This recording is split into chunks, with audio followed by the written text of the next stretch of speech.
You know that feeling, right? In this constant rush, this competitive world, just throwing curveball after curveball, the deep longing for a peace that actually sticks, like an inner calm that doesn't just vanish the moment something goes sideways. It can feel almost impossible sometimes, like wishing for a miracle amidst all the chaos. Absolutely. That yearning for an unshakable inner stillness, it's a very fundamental part of being human, I think. And that's precisely what we're exploring today in this deep dive. We're really focusing on understanding the signs of what people call spiritual awakening. Okay. A lot of you have reached out with questions about this, whether you're just curious about what a spiritual path even looks like, or maybe you feel like you're already on one. Our focus is really on practical spirituality, like how does this actually show up in real life? Exactly. It's about taking what can seem like very profound, maybe abstract wisdom and making it relevant to our everyday experiences, making it real. Right. And to guide us, we're drawing on the insights of Swami Nalin Giri Maharaj. Yeah. He offers a really unique perspective. He's the founder of Eternal Voice, holds a PhD in the Bhagavad Gita. But interestingly, he also has an MBA. So he kind of bridges that gap between, the practical realities of the world and deep spiritual understanding. That's quite a combination. It is. And his aim, he says, is to present spirituality not as some kind of blind leap of faith, but as something grounded in, factual. That integration of, let's say, intellectual understanding and intuitive wisdom is so crucial, especially today. Totally. So our mission in this deep dive is basically to pull out the key signs of spiritual awakening that Swami Nalin Giri Maharaj shared. How can you recognize these shifts, maybe in yourself, maybe in others? Okay. And just as importantly, how can you identify a genuine guide on this path? Because it can feel pretty complex sometimes. We'll be looking at traditional wisdom, but also, some very practical observations. Sounds good. Where do we start? Okay, let's delve in. Swami Giri Maharaj really emphasized that the very first sign of spiritual awakening is finding a guru, someone who can actually illuminate the path for you. Right, the guide. Exactly. And this connects strongly with the Upanishadic tradition he mentioned, this idea of learning Brahma Vidya, which is like the knowledge of Brahman, the ultimate reality, by literally being in the presence of a guru sitting at their feet. What's fascinating there is the emphasis on a direct transmission, isn't it? Almost like an energetic thing, not just reading a book. It's learning from a living source. Absolutely. And he stressed the importance of shrut, which means really listening to the Vedic and scriptural words as they are shared by a guru. Okay. He cautioned against something called man-mad, which is basically just personal opinions being dressed up and presented as scripture. Ah, I see. So distinguishing personal interpretation from the actual source. Precisely. He highlighted the necessity of adhering to scriptural maryada. Those are the established boundaries and principles found within the sacred texts. That makes sense. Kind of like having guardrails. Yeah, exactly. In an age of, constant information overload, shrut isn't just about hearing words. It's about discerning the vibration of truth transmitted by someone who's actually established in that wisdom. A skill that's kind of lost sometimes in all the digital noise. This distinction between authentic understanding rooted in tradition and purely individual interpretations seems so vital. Without that solid foundation, the spiritual path could easily become, misguided. That's what he said. For a spiritual life to truly flourish, he said, you need a true Brahmanishta guru. Someone who is firmly established in Brahman, in that ultimate reality, and deeply rooted in scripture. Okay, Brahmanishta, grounded. Right. He even referenced the Kurbanani in this concept of man-mukh, which is being driven by your own ego and opinions, versus gur-mukh, which means follow the guidance of the guru. If we connect this to the bigger picture, it really speaks to the element of humility needed on a spiritual journey, doesn't it?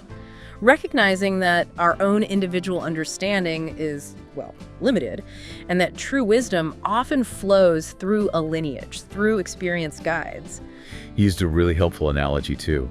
Imagine trying to navigate some unfamiliar, maybe even dangerous terrain. All right.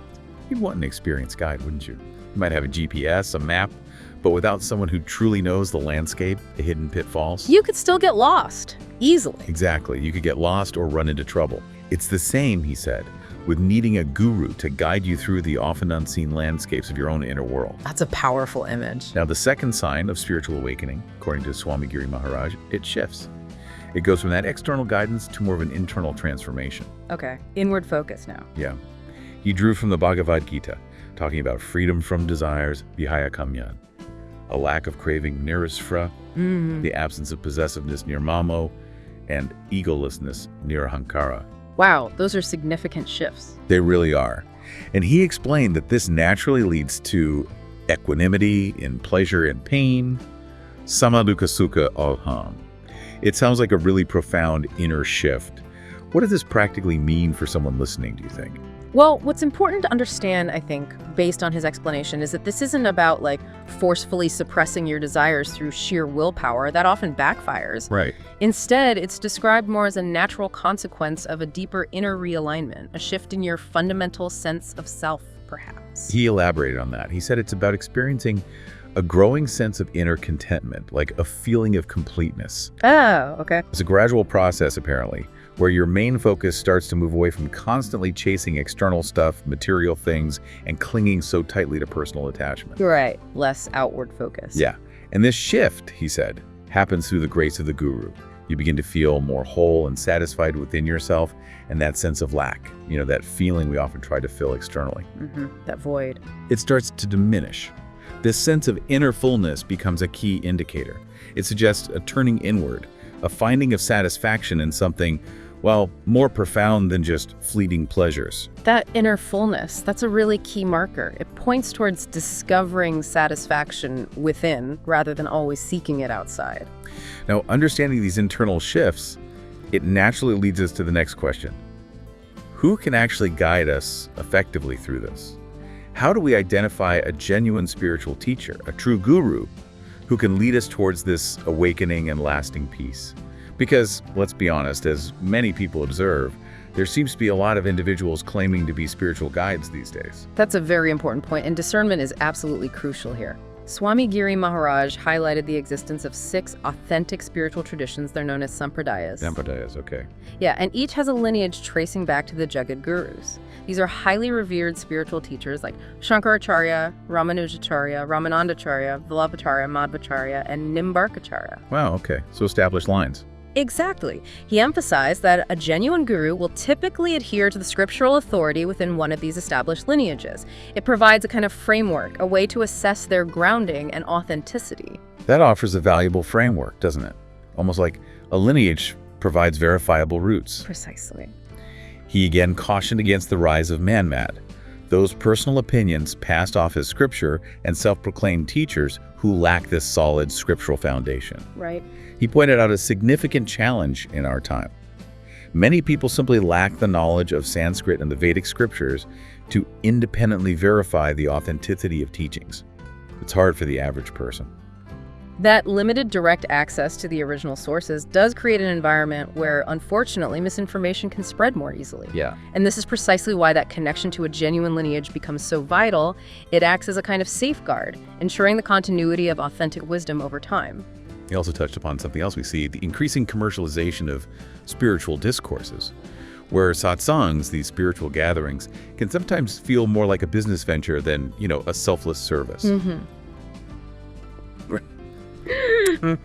That's a tricky area. Yeah, he drew an insightful analogy here, differentiating between a sannyasi, a renunciate or ascetic, whose focus is on things like ekasabe, renunciation, ekanance, discipline, eke study, kisa self-study, and really the overall well-being of society. Right. Versus a kathavačak, who is primarily a storyteller.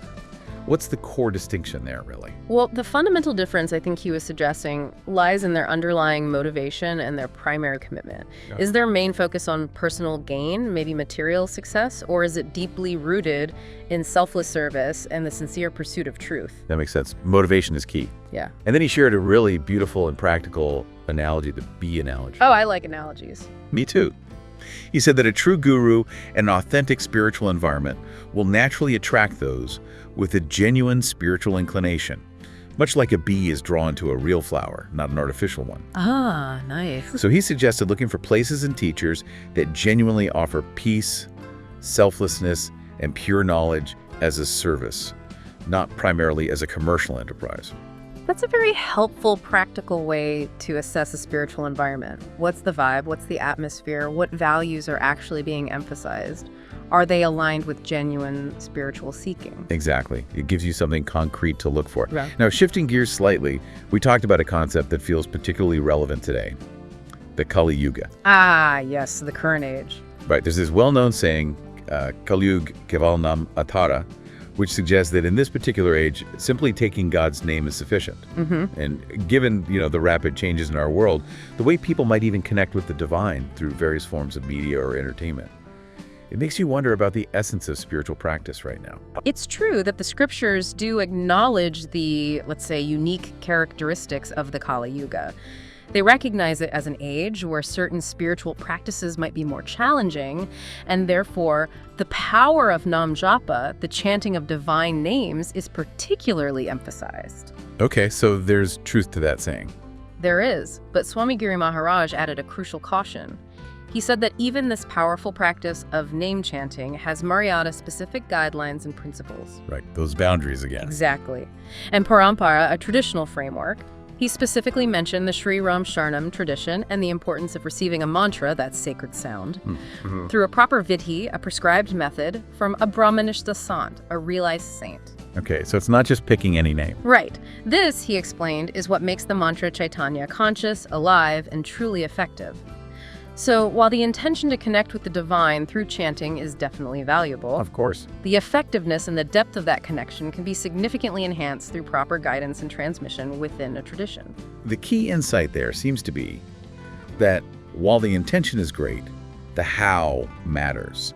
The guidance, the transmission really amplifies it. Precisely. He really advised against casually just picking up mantras from the internet or, viewing name chanting merely as some form of entertainment. There's this sacredness and a potency that comes with the traditional guided approach. It respects the energy involved. Exactly. Now, something else. We've received messages from listeners sharing experiences of, like, physical sensations and symptoms during their spiritual journey. Oh, interesting. Yeah, even without formal initiation or structured study. This ranges from feeling a sense of healing, maybe warmth or tingling, to sometimes experiencing moments of anxiety or unfamiliar energy shifts. It's quite intriguing, isn't it? It is. And the traditional Vedic path actually offers a perspective on this. There's a saying, Gurudev Paro Dharma. The guru is the supreme dharma. What's the underlying idea there from his perspective? He used an analogy that really resonates. Self-medicating versus seeking a doctor's prescription. You might get some initial relief trying things on your own, maybe reading a book or trying a technique you found online. Sure. But for long-term well-being and to really address the root cause, expert guidance is usually necessary. He emphasized the potential pitfalls of manmukta. Remember that. Acting based solely on your own limited understanding. Right, the self-will aspect. Yeah, he said it can often be the source of challenges or even problems in spiritual practice. The spiritual path involves navigating pretty subtle energies and psychological landscapes. An experienced guide can help you navigate these safely and efficiently, avoiding potential detours or getting stuck. That makes a lot of sense. Yeah. He then touched upon the concept of the Ashta chakras, often described as 8 primary energy centers in the body, The chakras, yes. and the journey of spiritual ascent, starting from the Muladhara, the root chakra, up to the Sahasrara, the crown chakra. He explained that reaching the Ajna chakra, that point between the eyebrows, the third eye, is often possible through personal effort and dedicated practice, but guidance from a guru becomes particularly crucial, he stressed, beyond that point, at the Ajna Bindu and the Sahasrara. So the higher centers require more specific guidance. Seems so. These higher energy centers represent much deeper states of consciousness. The guru's role, as he described it, is to facilitate their awakening and integration in a balanced and safe way. Okay. Balanced and safe, that seems key. Definitely. He referenced his own guru's teachings on the union of divine grace and power that happens in the Sahasrara, emphasizing the necessity of a Satpurush, a truly realized being, to help overcome the really subtle obstacles encountered there. He also mentioned the fears and, frankly, challenges that can arise in those deeper states of meditation and spiritual exploration, again highlighting why experienced guidance is so important. It sounds like terrain you don't want to navigate alone unprepared. Exactly. So what kind of profound transformations can someone typically experience when they progress beyond that Ajna chakra with the grace of a guru? when these higher centers potentially start to activate. Well, the transformation can be quite significant based on his description. Swami Giri Maharaj spoke of experiencing lasting inner peace, like a fundamental shift in your baseline state, and the development of vivek. Vivek, that's discernment, right? Yes, that crucial power of clear discernment and wisdom, knowing what's real and what's transient. He also mentioned cultivating samatvam, that state of equanimity, being able to face even really stressful situations with a sense of inner balance and composure. That sounds incredibly valuable in today's world. Doesn't it? And an increased feeling of sahajta, a natural sense of ease and acceptance of God's will. He echoed that beautiful line from Guru Nanak, Hukamaraze Chalana, Nanak Likianal, living in harmony with the divine order, whatever unfolds. Flowing with life rather than constantly fighting it. Yeah.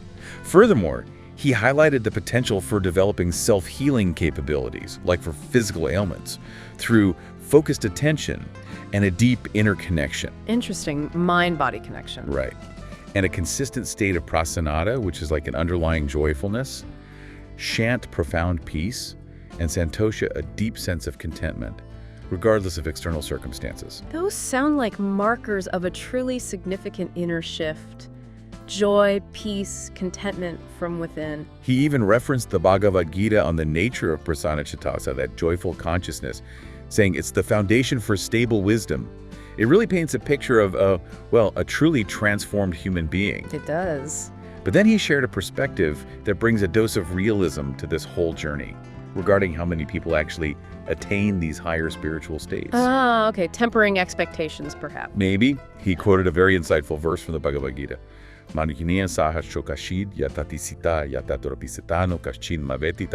Okay, what's the essence of that? It basically means, out of thousands of people, maybe one strives for spiritual perfection.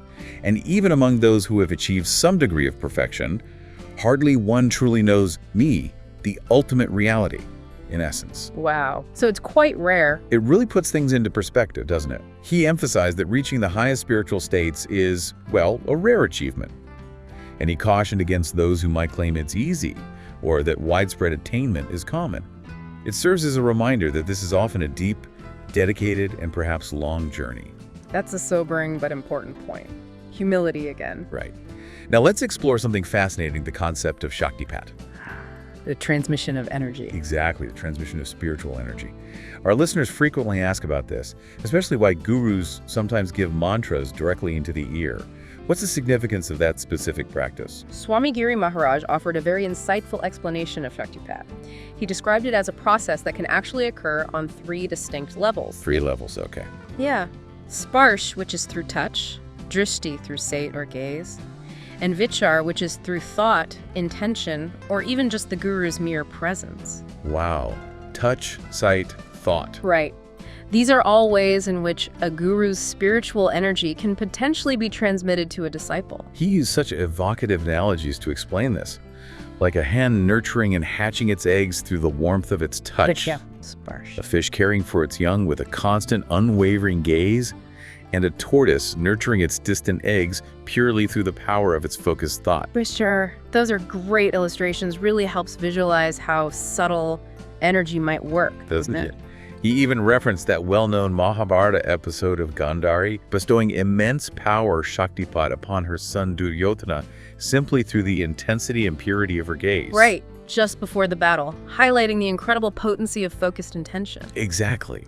And he clarified that Shaktipat is actually an ongoing flow of spiritual energy from an experienced guru to a disciple. It's not something that's limited only to the specific moment of diksha or initiation.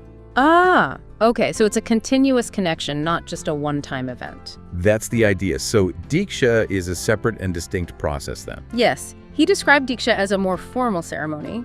It's about initiating a seeker onto a specific spiritual path. It can involve establishing the chosen mantra within the 8 chakras and initiating a deeper awakening of their spiritual potential. Okay. So he emphasized that while Shaktipat can certainly be part of diksha, it's also an ongoing transmission that continues well beyond that formal initiation as the connection deepens. Got it. And regarding that specific tradition of giving mantras directly into the ear, or maybe in a private setting, he mentioned that his own spiritual tradition doesn't necessarily follow that particular practice. Yeah.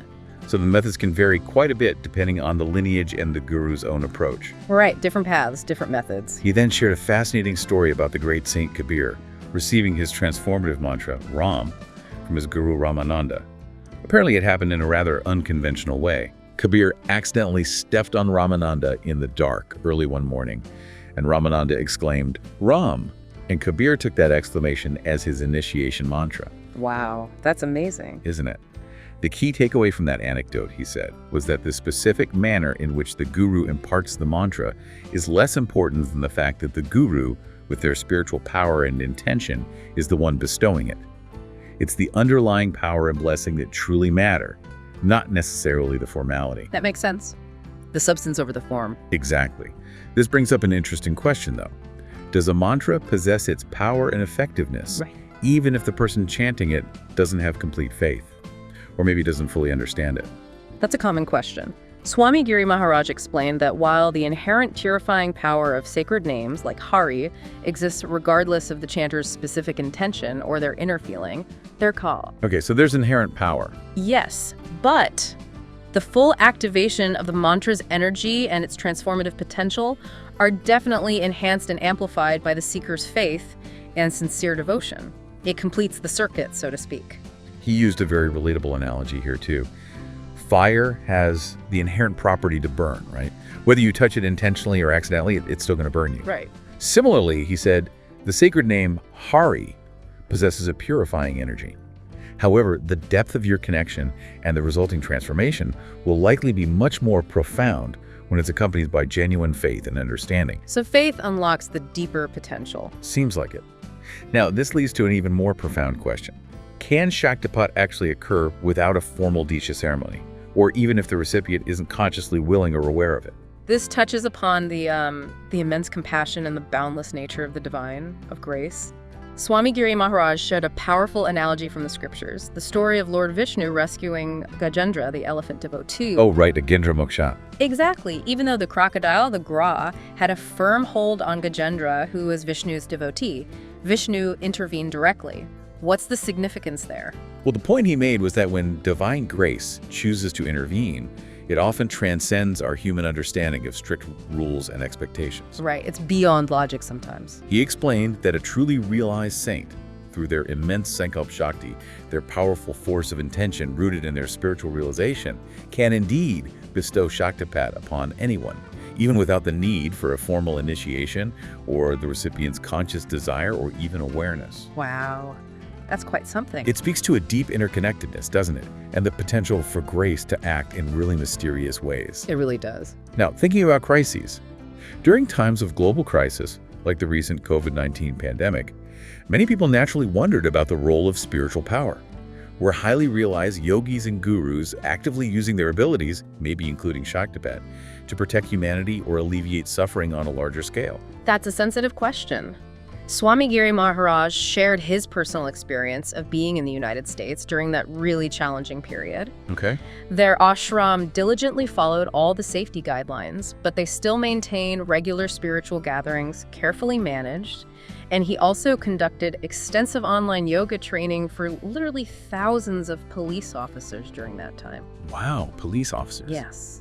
And remarkably, he noted that, as far as they knew, no one within their immediate ashram community contracted COVID-19 despite these regular, albeit careful, gatherings. That is remarkable. Did he attribute that to anything specific? Well, he confirmed that the transmission of Shaktipat was indeed a part of their ongoing spiritual practices within their community during that time. I see. He also mentioned receiving recognition from local authorities for their efforts in organizing satsangs safely during the pandemic. He underscored that while education and adherence to safety protocols were absolutely key for their outreach to the wider community. Right, the practical measures. Yes. But Shaktipat played a role within their close spiritual circle as part of their practice. Okay, that clarifies the distinction. Yeah. So, according to traditional understanding, who was considered the original source, like the originator of this powerful transmission of Shaktipat? Yeah. Where does it come from? Drawing from scriptural understanding, particularly within the Srimad Bhagavatam, Lord Kapila is revered as the originator of Shaktipat. Lord Kapila. Yes. He is considered the Nanavatara, which means the incarnation of divine knowledge, and he's also recognized as the founder of the classical system of Ashtanga Yoga. Ah, okay. That's fascinating. Now, something else. It's quite common for people to feel that their spiritual journey hasn't truly begun, or maybe hasn't progressed significantly until they experience something extraordinary, something a la Cook, seemingly supernatural. The desire for the miraculous. Yeah. What do you think accounts for this human fascination with, well, the miraculous or the extraordinary on the spiritual path? Swami Giri Maharaj offered a really valuable perspective on this. He explained that our perception of what is considered laukic, ordinary, or worldly versus what is alaukic, extraordinary, or beyond the ordinary can actually vary quite significantly. It depends on an individual's own level of spiritual evolution and understanding. So what seems amazing to one person might be normal for another. Exactly. What might seem like an astonishing miracle to someone who is just beginning to open up to spiritual realities could be a relatively common or at least understandable occurrence for someone who has progressed much further on the path. Their frame of reference is different. He cautioned against the tendency to automatically attribute divine significance to maybe very mundane occurrences. He gave a rather intriguing example of honey seemingly materializing out of a picture frame. Oh, right. Things like that. Yeah. He emphasized the importance of cultivating a deeper, more authentic understanding of spiritual principles, rather than getting easily caught up in superficial phenomena or things that could be easily misinterpreted. Groundedness is key. This naturally leads us to the often discussed phenomenon of levitation. It's sometimes associated with advanced spiritual attainment, particularly in traditions like Tibetan Buddhism. What's the understanding of levitation from this perspective? He explained that in very deep states of dhyana, profound meditation, and samadhi, that state of complete absorption in the divine, an individual might experience a distinct feeling of lightness, a profound sense of lightness in the body. This is actually considered one of the Ashtasiddhis, the 8 classical spiritual powers or accomplishments. Okay, a feeling of lightness, so it's more subjective.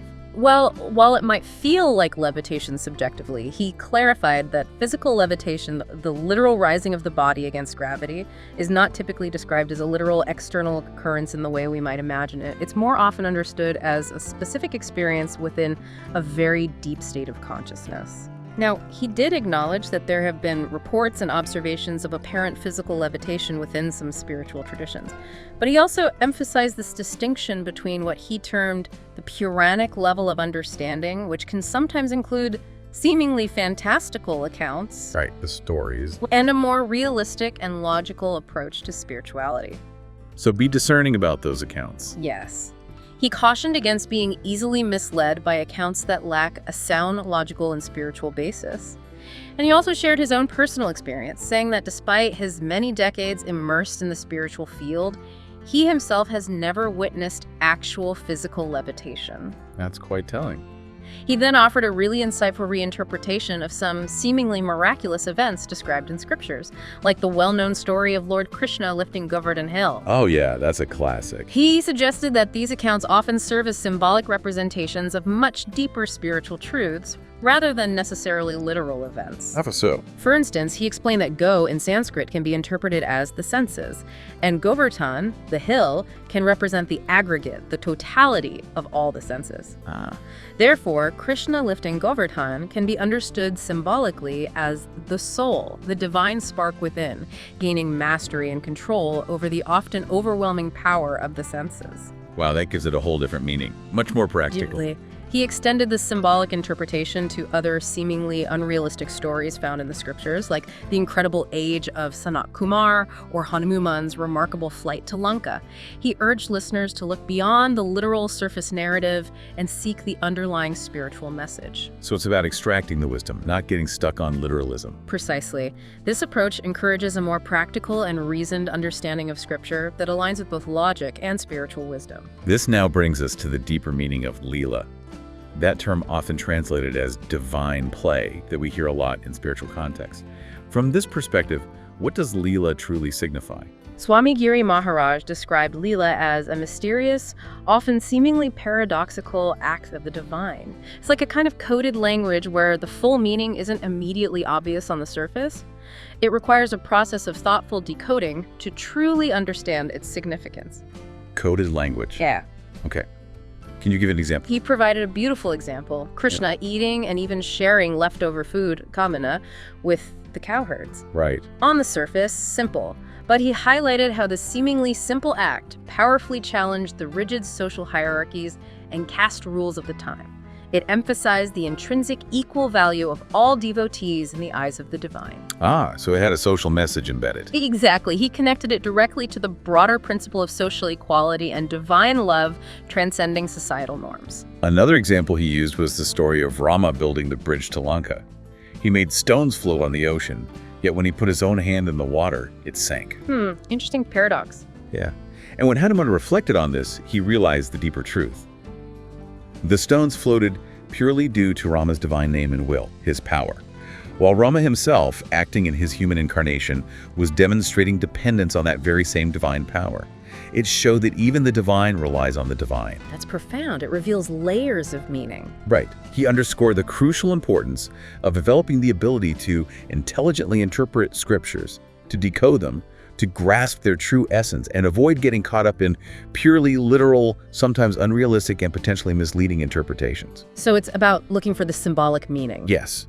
He even used the analogy of the multi-armed depictions of Vishnu. He said these aren't meant to show a literal physical abnormality, Right. but rather they symbolize his multifaceted nature, his multiple functions, his omnipotence. Okay, representing capabilities. Exactly. He further clarified other symbolic representations often found in scriptures, like the ocean of milk. What does that represent? Yes. Calmness. Profound peace, exactly. And a thousand-headed serpent, like Sheshnag. Maybe. Myriad problems. Complexity. Yes, the myriad problems and challenges we face in life. He urged listeners to understand these symbols in the context of their own lives, learning to maintain accumulative discernment amidst life's difficulties, while also upholding dharma, duty, artha, prosperity, kama, pleasure, and moksha, liberation, the four aims of human life. So applying the symbolism practically. Right. He also connected the practice of darshan, seeing the divine form in Sanatana Dharma, to the act of contemplating the continuous evolution of life and recognizing the embodiment of divine spiritual qualities in various forms, like seeing Hanuman as the pinnacle of wisdom and devotion, Vishnu embodying peace even amidst cosmic chaos, and Devi as the unified expression of all divine energy. That adds so much depth to the practice of darshan. It's not just looking, it's contemplating qualities. Exactly. Moving on, we explored some foundational concepts: rebirth, karma, the overall journey of the soul, the bank of past lives, that destiny, tronco, accumulated karma, free will, all those big ideas.